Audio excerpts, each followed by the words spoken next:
السلام علیکم۔ اگلا سبق کرتے ہیں ہم لوگ۔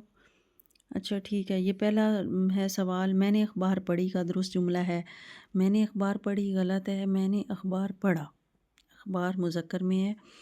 میں نے 8 بجے سکول پہنچنا ہے کا درست جملہ ہے میں نے 8 بجے سکول پہنچنا ہے غلط ہے۔ اس کا درست جملہ ایسے بولیں گے مجھے 8 بجے سکول پہنچنا ہے۔ درست املا کیا ہے؟ یہ آب زمزم ہے۔ ٹھیک ہے، آگے دوسری آپشن بھی دیکھ لیتے ہیں۔ میں نے رات آنکھوں میں بسر کی، بے سواد رے سر بسر لکھا ہوا ہے، بے سین رے سر بسر۔ یہاں پہ آقا اور غلام کی املا بھی غلط ہے، آقا قاف سے اور نیکی کرنے سے ثواب ملتا ہے، یہ سے لکھنا تھا اس لیے سواد سے لکھا ہوا ہے۔ آپ میری بات کو برا نہ مانیں، آپ میری بات کا برا نہ مانیں۔ ٹھیک ہے، اور آزاد ہونے کا مطلب غلامی کی زنجیروں کو توڑ کر پھینکنا نہیں بلکہ ایک ایسے انداز میں زندگی گزارنا ہے جس سے دوسروں کی زندگی کا احترام ہو اور اسے تقویت ملے۔ اس تحریر کو کیا کہیں گے؟ یہ قول ہے، یہ ضرب المثل بھی نہیں ہے، یہ محاورہ بھی نہیں ہے اور یہ تلمیح بھی نہیں ہے۔ تلمیح میں تاریخی واقعہ کی طرف اشارہ کیا جاتا ہے۔ جن میں ہمت ہو وہ امن کے لیے کوشاں رہتے ہیں اور دوسروں کو معاف کرنے سے نہیں گھبراتے، یہ تحریر بھی قول ہے۔ اسلم نے اپنے بھائی سے ہر طرح کا تعلق منقطع کر لیا ہے جبکہ اس کے دوستوں سے تعلق برقرار رکھا جاتا ہے۔ اس موقع پر بولی جانے والی درست کہاوت کیا ہوگی؟ باپ سے بہر، پوت سے سگائی۔ احمد کافی عرصہ دبئی میں مقیم رہا، جب واپس آیا تو اس کے پاس کچھ نہیں تھا۔ اس موقع پر درست کہاوت ہوگی 12 برس دلی میں رہے اور باڑ چونکا کیے۔ درست جملے کی نشاندہی کریں۔ یہ بکرا قربانی کے لیے ہے، یہ بکرا پہلی آپشن میں بکرا کی املا غلط ہے، دوسرا قربانی کا ہے، پورا فقرہ ہی نہیں صحیح۔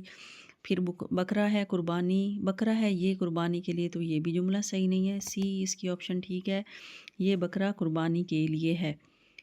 10 دیکھیں نمبر پہ، یہ میرے نانے کا مکان ہے کا درست جملہ کیا ہوگا؟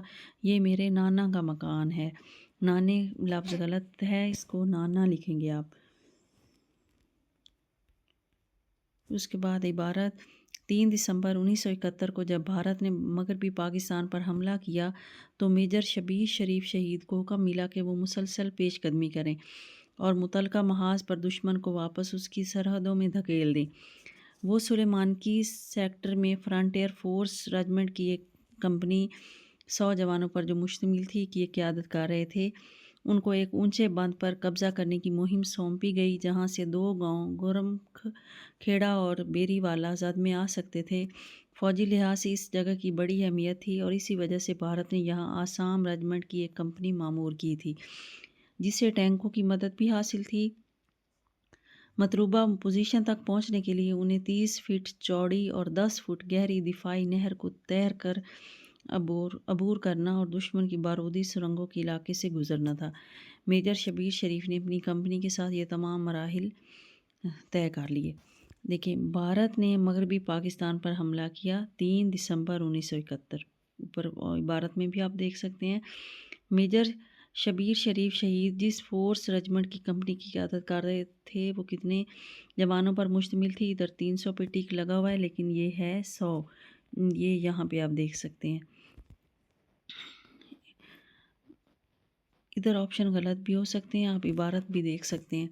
اونچے بند پر بھارت نے آسام ریجمنٹ کی ایک کمپنی معمور کی تھی جس کو مدد حاصل تھی ٹینکوں کی۔ بھارت نے اس جگہ کے دفاع کے لیے کمپنی مقرر کی، اس کا نام تھا آسام ریجمنٹ۔ پیراگراف کا مناسب عنوان تحریر کریں۔ اس کا جو مناسب عنوان ہے وہ کیا ہے؟ دفاع وطن۔